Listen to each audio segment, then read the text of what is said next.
You're tuned in to The Andrew Lawton Show. Welcome back to the Andrew Lawton Show. We've talked a lot about what the new normal is going to look like, life after COVID, how long it's going to be until we can get back all of those things that we had, from the big things to the small things, like, for example, knowing if you're allowed to shake someone's hand when you meet them. But one thing that is going back to the old normal is government spending. There has not been a reality check to government. In fact, they may be more empowered to spend money after all the programs that a lot of Canadians, I think in fairness, were in need of last year. New report from the Fraser Institute finds that in 2021, we're still seeing monumental spending, vastly outpacing even recession years, such as in 2008, 2009, and certainly beyond. Jake Fuss is a senior economist with the Fraser Institute and joins me now. Jay, good to have you back on the show. Thanks for coming on. Thanks very much for having me on, Andrew. So this report here, I think it's interesting because when you look at this, everyone knows last year was going to be a bit of a write-off if you wanted fiscal austerity, governments around the world spending hundreds of billions, trillions of dollars. A lot of those programs have carried into 2021, though, it looks like.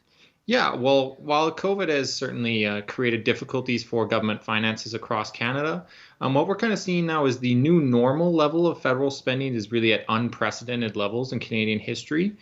So what we actually see in 2021, for instance, we're expecting per person spending to be over $13,000. This would be significantly above what we saw during the 2009 recession and during the peaks of World War II. It's also significantly above the levels that we saw before COVID in 2019, which were already at record levels in Canadian history. So it's certainly concerning to see that new normal is going to be actually above what we even had before COVID. Is it fair to call 2021 normal or extrapolate normal from that, given that we are, as you note, still in the midst of a lot of the hardship and heartache from the COVID era? Yeah, it's a great question. I mean, ultimately, we still do have some COVID-related spending, some emergency spending that's going on in 2021. But we actually do, in our analysis, we also look at 2022, which is expected to be a little bit more normal than 2021. And while per person spending will actually decrease a little bit in 2022, it'll still be, again, significantly above what we saw before COVID. So we're expecting per person spending at the federal level to be about 12 to 18% above what we saw in 2019, which was the last year before the pandemic. And again, 2019 was already at record levels in Canadian history. So if we even just look at 2022, I think that's probably a good barometer of where we're headed in the future as well.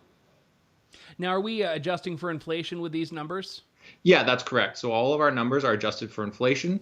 So a dollar in the year 1870 is equivalent to a dollar in the year 2021, for instance, to make it comparable.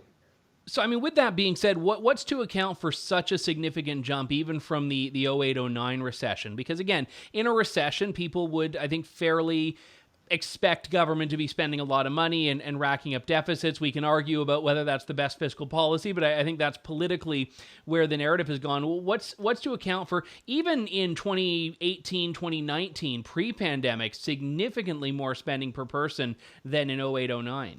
Yeah, it's a great question. So really what we saw, beginning in the 2009 recession was a big spike in per person spending across Canada. And then there was a slight decline following that recession for about 5 or 6 years. And then really we saw the spending starting to ramp up again in about 2015, 2016, as the new government started to implement new programs, expand, programs as well. And really what we saw between about 2015 and 2018 or 2019 or so, we really saw per person spending increase by about $1,000. So on an individual basis, the federal government was spending more than $1,000 per person in addition to what they had already spent before that.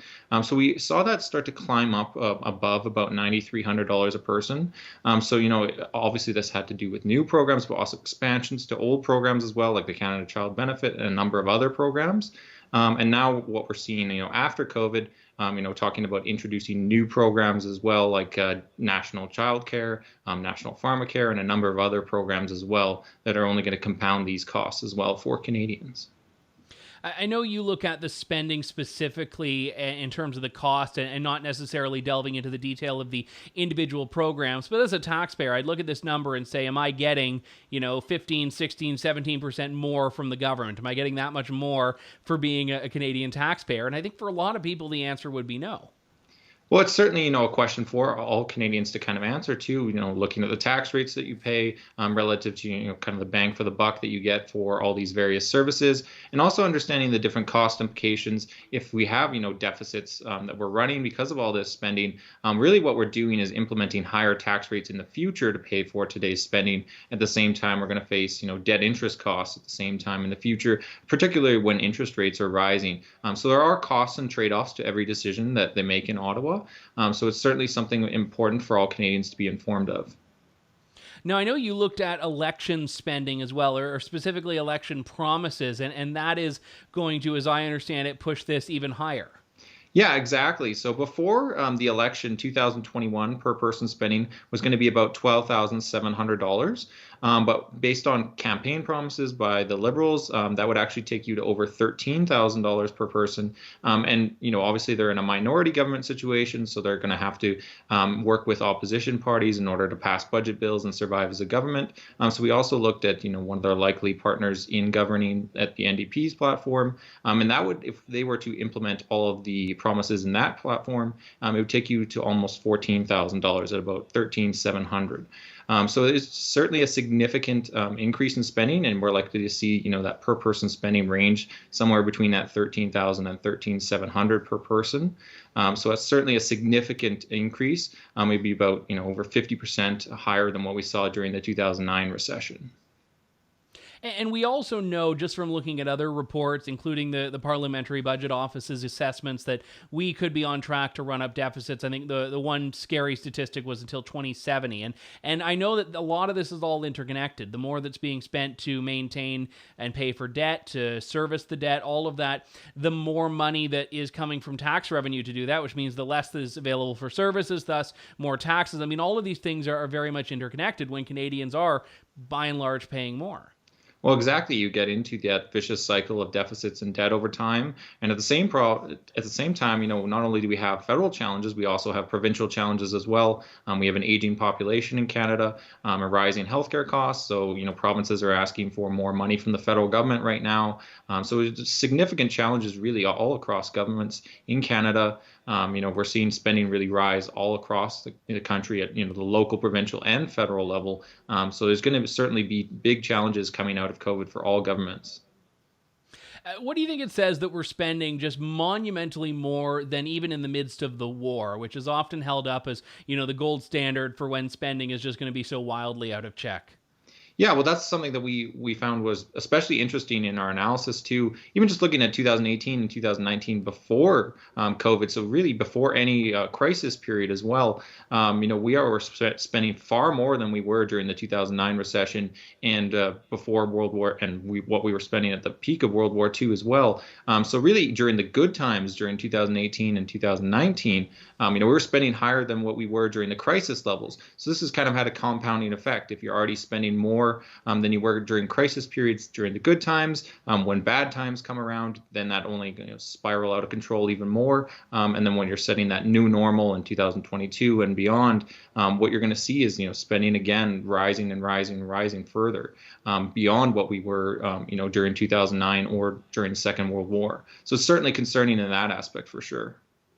To look a bit more forward instead of backward here, I mean, is this a fiscal death sentence, or is it possible to start pushing these figures in the right direction? Because I know that we have seen, if you look at the chart, and there's a good infographic that accompanied your report, we have seen decline notably in the 80s and 90s towards the 2000s, but we're also dealing with such higher numbers now. So is it possible to start pushing back the other way? Well, certainly, I would reference the 1990s, for example. I mean, we're not at the near fiscal crisis that we saw during the 90s. But, as things kind of get out of control, then you can get into a situation like the 1990s again. But they made a lot of decisions during the 90s, spending reviews. The Chrétien and Martin government, for example, cut per person spending really by about 17% over a 3-year period. So it was a significant change that they had to make. But obviously they had to make difficult decisions because they had high interest costs, and debt interest costs essentially took up about $1 in every $3 of revenue at that point. Obviously, we're nowhere near that right now. But certainly, you can get to a point in the future where you have to make these difficult decisions. So the longer you put off these decisions, the harder and harder it gets to return to budget balance and to prudent finances. Now, I have to say something just on a technical note here. I know you've broken it down by in chunks here by notable events, but also terms of government, and I'm guessing that's very deliberate to look at it that way rather than just individual years. Yeah, exactly. We wanted to show, we're kind of ranking prime ministers kind of on the amount of spending over their terms as well. We obviously want to correct, certain prime ministers had recessions while others didn't. So we want to account for all those different factors. But what we really see, in the ranking of prime ministers, for example, is that Justin Trudeau ranks the highest on the increase in per person spending since the Second World War at about 11.7 to 12.4%, depending on the figure in 2021. So there's significant increases in per person spending. And Trudeau also ranked fairly high even before COVID as well on that list. Yeah, that's the thing as well. I mean, lest anyone blame the pandemic, we were already at a record high in 2016 to 2020, outpacing the previous record of 2009, which was when the recession was. So I wouldn't let anyone use that as a kind of an escape hatch for accountability on this. Yeah, well, one of the interesting things that we found in our analysis is, Justin Trudeau is actually on track to record the 5 highest years of spending in Canadian history based on 2018 to 2022. So if the spending plans that they laid out in the election come to fruition, we'd actually see, not only before the pandemic and after the pandemic, we'd see those highest years in Canadian history for spending, which is certainly concerning there. Well, that's one way to put yourself on top in the history books. Jake Fuss, senior economist with the Fraser Institute. The report in question you can catch by looking at prime ministers and government spending, the updated 2021 edition, so brand new. Jake, always a pleasure. Thanks for coming on. Thanks very much for having me on. Thanks for listening to The Andrew Lawton Show. Support the program by donating to True North at www.tnc.news.